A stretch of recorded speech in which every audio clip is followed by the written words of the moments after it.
What's up, everyone? We're about 72 hours into the Scarlet and Violet meta, and it seems like there's already some Pokemon rising to prominence already. In fact, Finchinator released a video recently on Pokemon that are on the OU's Council radar in regards to who's looking a little bit too overpowered and who they might want to quick band or at least get a suspect test going for, and the entrants there are not too surprising. Some crazy Pokemon like Fluttermane and even Houndstone's Last Respects are probably looking like a little bit too much for the metagame at this point. But honestly, you can make the case for like 10 different offensive Pokemon in the metagame right now, because as I discussed in my last video, offense has been going crazy in Scarlet and Violet. However, I want to talk about one other Pokemon who's completely ridiculous right now and isn't receiving the same kind of attention as everybody else since it's not inherently offensive.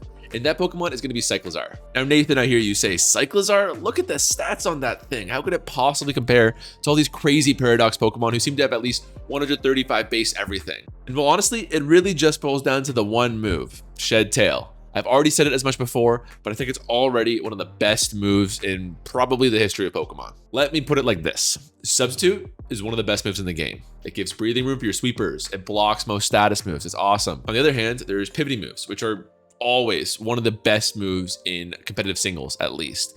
It's just too broken to see your opponent switch to somebody and then damage them and get to whoever you want to after the fact. Just always be able to counterpick whoever your opponent swaps out to is what I'm trying to say.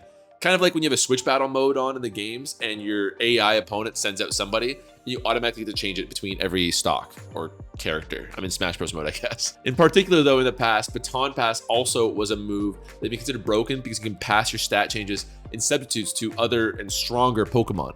And again, it's very hard for an opponent to counter because you just kind of pick and choose which Pokemon to pass to based on who they just sent in. And take all that information that I just dropped and you combine it into one move. That's Shed Tail. You create a substitute and you baton pass yourself and you're shining your substitute onto whatever Pokemon you choose. I could just stop the video right there.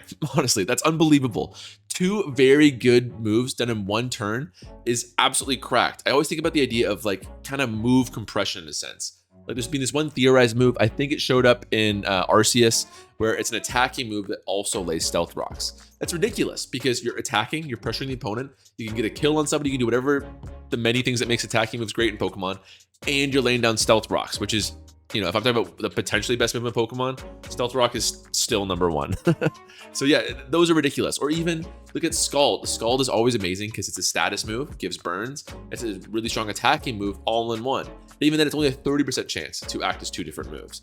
Anything that gets you a free extra turn, essentially, lets you do two things in one, is automatically going to be kind of cracked. And this is the greatest demonstration of that. You get two very strong, very good moves, and you put it into one. So you can be in a very disadvantageous matchup against your opponent. They've got you beat. You're looking like you're in a bad spot and be instantly put into a winning position based on this move. It's unbelievable. Now, the trade-off for this extra strong version of Substitute is it costs 50% health instead of the standard 25%, which is definitely steep, to be fair. But again, considering the trade-offs, I think it's easily worth it. Now let's talk about Cyclizar specifically, because actually the new Pokemon Orthworm also gets it, but doesn't see nearly the same usage. So what makes Cyclizar so special? I mean, honestly, I'm trying to avoid the hyperbole too much in this video, but I think Cyclizar is probably the best abuser for this move possible too. I mean, if you're going to give Shed Tail to any of the 1,000 Pokemon we have at this point, I think Cyclizar would still be the best candidate. Why? Well, mainly because it's also got a little ability you might have heard of called Regenerator. This is, for my money, the single best ability in Pokemon singles. It gives your Pokemon a third of their health back on every swap out.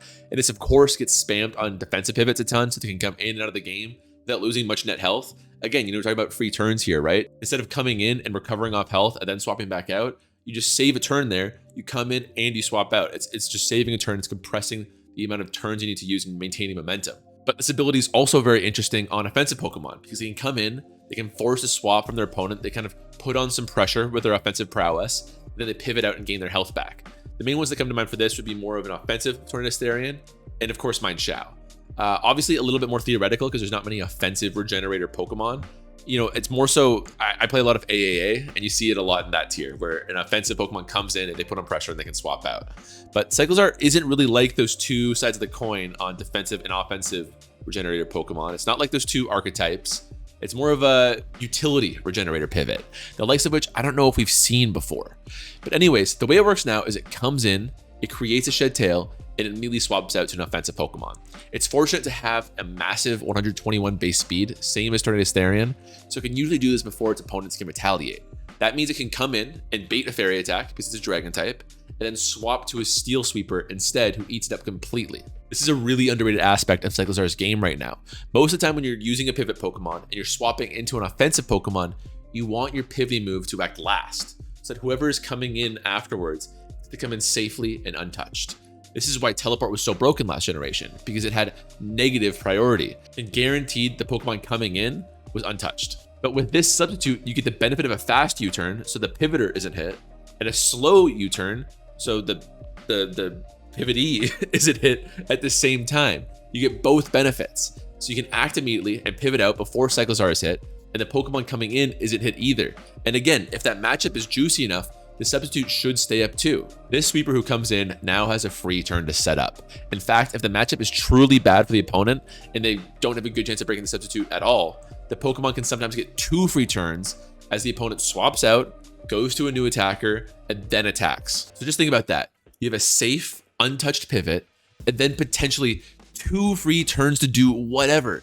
That is an unprecedented amount of advantage and momentum to give to a Pokemon all in one turn. Again, if we're talking about free turns here, that's like 3 at least, 4 if you consider it's compounding 2 moves. It's unbelievable. It's not even touching on the fact that Cyclozar can also taunt the opponent, prevent them from phasing or taunt themselves, or they can stay in and attack an extra turn just to throw off the opponent's timing. So this would all be broken enough if it was just on a regular fast Pokemon like Cinderace. But once again, this fucking thing is Regenerator, so it can come in and do it at least twice a match, then swap out and back in and out and back in with U-turn pivots, because of course it also has U-turn, and do it like another 2 times. Unless you can actually kill the thing outright, it could theoretically keep spamming the shit forever. That's why I think it's the literal best abuser of this move possible. It's tied for the fastest Regenerator Pokemon ever in the history of Pokemon. It's tied with Tornadus, like I said, and it's not forced to run heavy-duty boots like Tornadus is.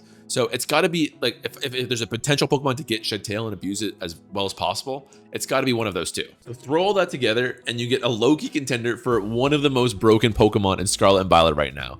I don't know if it'll get hit in the first wave of quick bans that I'm sure are inbound, but I'm willing to put myself out there and say that it won't be too long to follow. It just offers way too many free turns and way too much benefit to your offense in a tier that's already so offensively catered. Although, as hesitant as I usually am on complex bans, especially in Smogon singles, this might be a good candidate for it because the move itself is what's broken, honestly. Cyclozar is a fantastic abuser of it, but you can make the argument that Shed Tail is broken on any Pokemon and should be banned. And if that's the case, a complex ban would be warranted. But that's the video. I hope you all enjoyed it. Let me know in the comments if there's anything I missed, and also let me know the nastiest synergies you can think up of with Shed Tail and other cool Pokemon. I'll be sure to read them all, but I'll catch you all next time. Take it easy.